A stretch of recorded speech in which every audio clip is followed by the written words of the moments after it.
বাচ্চা ডিম খেতে চাচ্ছে না এবং ওজনও খুব কম। কিভাবে বাচ্চার ওজন বাড়াবো?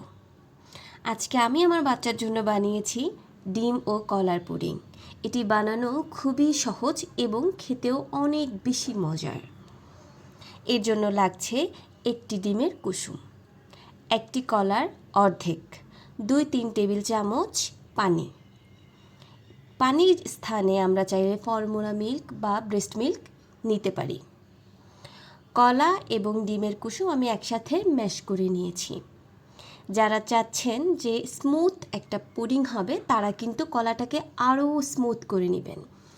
আমি যেহেতু পুডিংটাকে আমার বাচ্চার কাছে ফিঙ্গার ফুড হিসেবে দিব যাতে ও নিজে হাতে ধরে খায়, তাই আমি একটু দানাদার রাখার চেষ্টা করেছি যাতে করে প্রচুর সফট না হয়ে যায়, ভেঙে ভেঙে যেন ভর্তা না হয়ে যায়। তাই এরপর আমি 150 ডিগ্রি সেলসিয়াসে 15 মিনিটের জন্য বেক করে নিয়েছি।